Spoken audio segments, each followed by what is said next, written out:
Hello दोस्तों, welcome. स्वागत है आपका एक बार फिर से आपके ही चैनल जनरल परसेप्शन में। और दोस्तों, आज मैं एक नोटिफिकेशन आपके लिए लाया हूं और ये नोटिफिकेशन है यूके पीएससी का। जी हाँ, यूके ट्रिपल एससी की ताबड़तोड़ वैकेंसीज के बाद अब यूके पीएससी ने भी वैकेंसीज निकाली हैं। तो दोस्तों, चलिए बिना देर किए देखते हैं नोटिफिकेशन। ओके, सबसे पहले विज्ञापन प्रकाशन की तिथि 9 अगस्त 2021, यानी कि आज ही ये पब्लिश हुआ है और आज के बाद आप इसको कभी भी अप्लाई कर सकते हैं। इसकी लास्ट डेट है 29 अगस्त 2021, यानी कि 29 अगस्त 2021 तक आपको इसको भर देना है।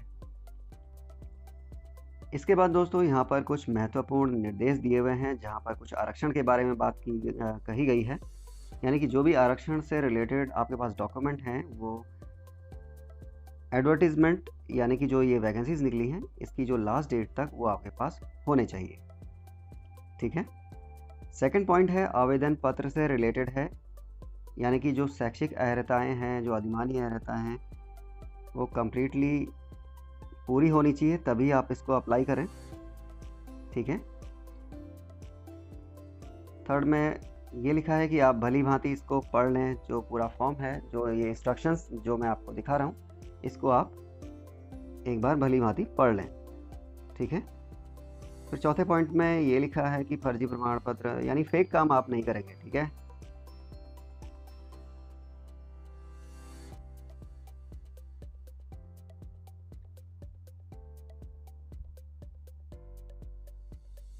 फिर पांचवें पॉइंट में लिखा हुआ है कि अगर जो आपने सबमिट कर दिया है फॉर्म, उसमें किसी प्रकार का चेंज नहीं होगा बाद में, अगर आप फाइनल सबमिट कर देते हैं।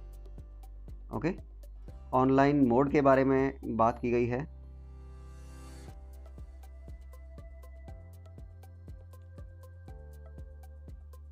लिखा गया है कि जब आप इसको अच्छी तरह भर दें पूरे फॉर्म को, उसके बाद एक प्रिंट आउट अपने पास सेफ रखें। 13 पॉइंट यहाँ पर मुझे इम्पोर्टेंट लग रहा है, चलिए इसको पढ़ लेते हैं। ऑनलाइन आवेदन पत्र स्वीकार किए जाने की निर्धारित अंतिम तिथि समय के पूर्व तक आवेदन पत्र में त्रुटि होने पर अभ्यर्थी अपना आवेदन रद्द कर सकते हैं, किंतु इस दशा में जमा किया गया शुल्क वापस नहीं होगा। यानी कि आपने फॉर्म फिल कर दिया है और बाद में आपको पता लगता है कि उसमें तो कोई एरर हो गई है, आपसे कोई गलती हो गई है, तो आप ऐसे में आवेदन को कैंसिल कर सकते हैं, बट आपका जो पैसा है यानी जो फ़ी आपने जमा की है वो आपको वापस नहीं मिलेगी।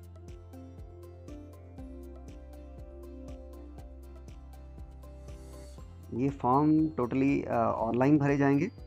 ठीक है। चलिए अब नेक्स्ट टॉपिक देख लेते हैं, रिक्तियों का विवरण। 190 पदों के लिए यहाँ पर ये वैकेंसीज निकली हैं, जो कि घट बढ़ सकती हैं, आयोग के पास पूरे अधिकार होंगे।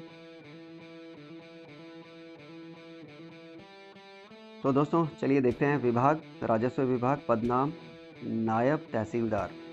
कुल पद हैं 35, जिसमें से 22 सामान्य के लिए हैं और 6 अनुसूचित जाति के लिए।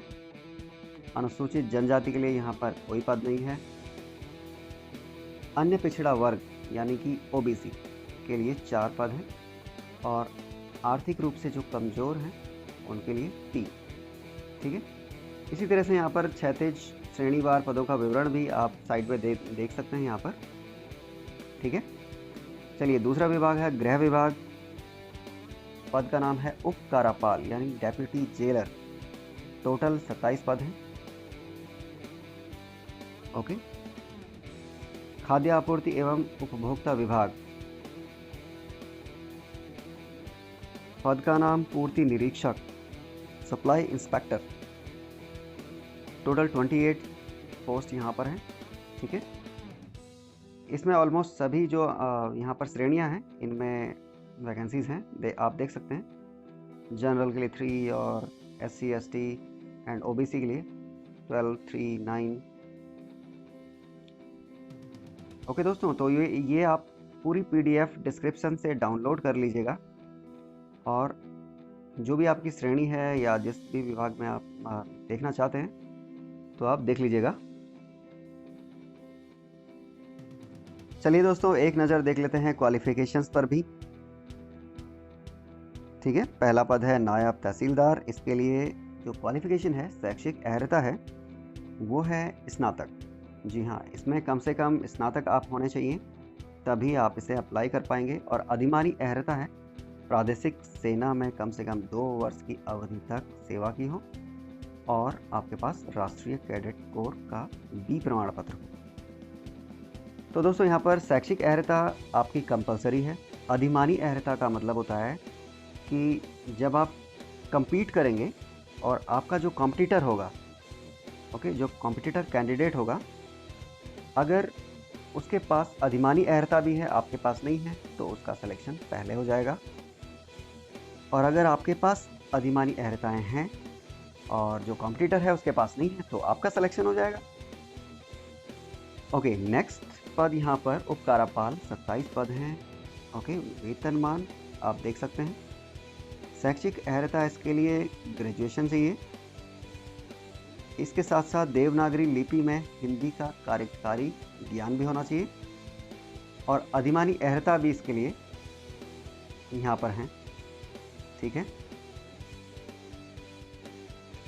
इसके साथ साथ दोस्तों यहाँ पर कुछ इम्पोर्टेंट अहर्ताएँ भी हैं जो कि शारीरिक दक्षता यहाँ पर चाहिए। पर्वतीय क्षेत्र को छोड़कर सामान्य, पिछड़ी जाति, अनुसूचित जाति के अभ्यर्थियों के लिए जो ऊंचाई होगी, यहाँ पर जो आपका कद होना चाहिए वो 165 सेंटीमीटर होना चाहिए। पर्वतीय क्षेत्र के अभ्यर्थी जो हैं उनके लिए ऊंचाई 160 सेंटीमीटर रखी गई है एवं अनुसूचित जनजाति के अभ्यर्थियों के लिए ऊंचाई 157.5 सेंटीमीटर होनी ही चाहिए। ओके, 157.5 सेंटीमीटर अनुसूचित जनजातियों के लिए, ठीक है। पर्वतीय क्षेत्र को छोड़कर सामान्य, पिछड़ी जाति तथा अनुसूचित जाति के अभ्यर्थियों के लिए सीने की माप बिना फुलाए 78.8 सेंटीमीटर होनी चाहिए तथा फुलाने के बाद 83.8 सेंटीमीटर होनी चाहिए। और पर्वतीय क्षेत्र के जो अभ्यर्थी हैं उनके लिए 76.3 सेंटीमीटर उनका सीना होना चाहिए।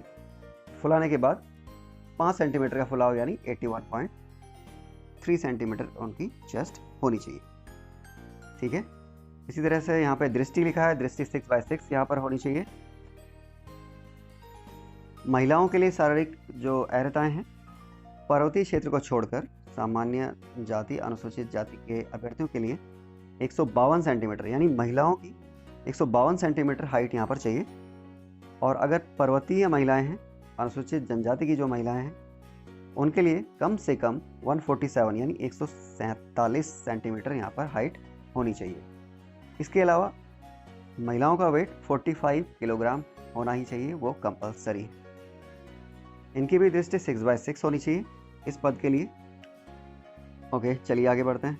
अगला पद है पूर्ति निरीक्षक, 28 पद हैं और शैक्षिक अहर्ता इसमें भी ग्रेजुएशन चाहिए, ठीक है।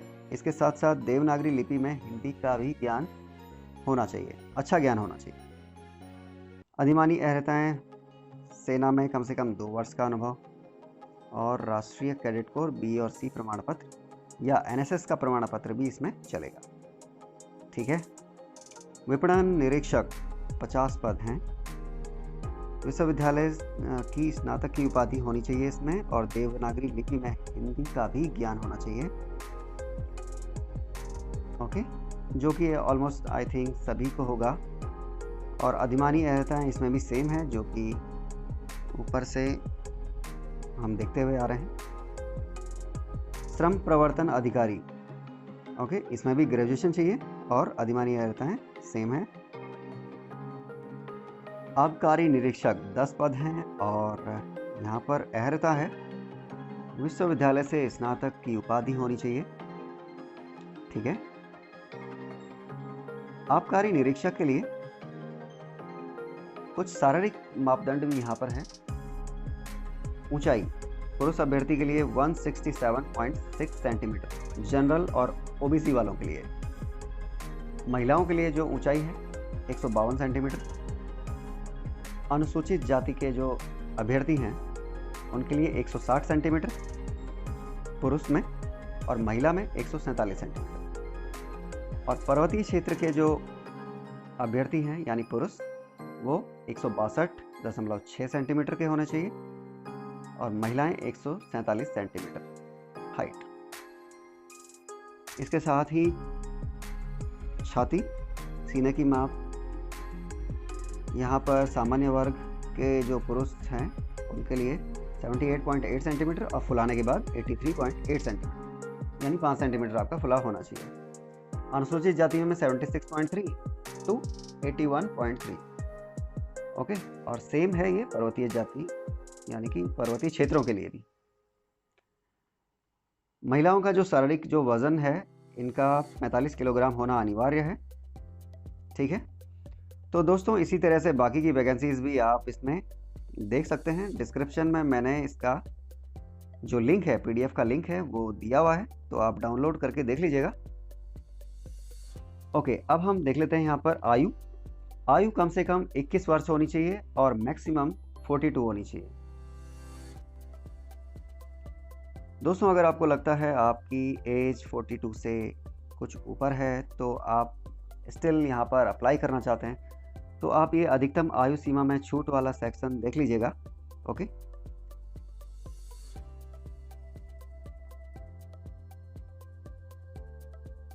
राष्ट्रीयता के बारे में है, इंडियन होने चाहिए। ओके, चरित्र अच्छा होना चाहिए। आरक्षण के बारे में यहाँ पर दिया हुआ है। ठीक है,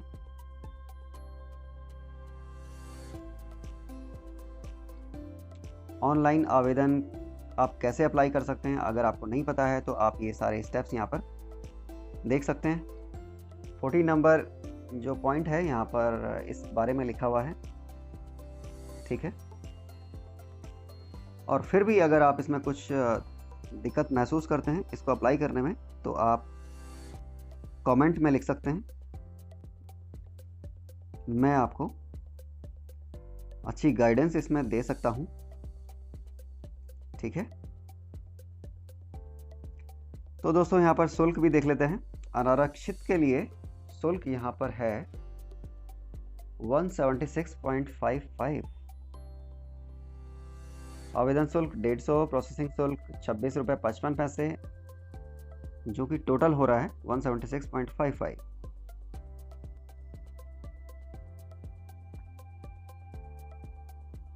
आर्थिक रूप से जो कमज़ोर वर्ग के हैं और ओबीसी वाले जो हैं इनके लिए भी शुल्क सेम है जैसा कि जनरल के लिए यानी अनारक्षित के लिए। छूट यहाँ पर मिली है अनुसूचित जाति और अनुसूचित जनजाति वालों को यानी SC/ST वालों को। इनका जो शुल्क इनको पड़ेगा वो है 86.55। ठीक है, पूर्व सैनिक हैं उनको भी 176.55 शुल्क पड़ेगा। ठीक है,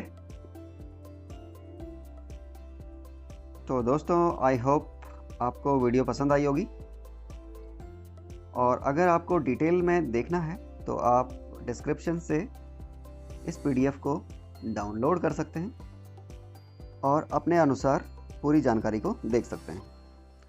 ठीक है दोस्तों, देखिए यहाँ पे सेंटर भी दिए हुए हैं और उनके कोड्स हैं। ओके, सिलेबस के बारे में भी इस पीडीएफ में दिया हुआ है, तो आप एक बार इसको गो थ्रू करेंगे तो आप इसमें सब कुछ, जी हाँ।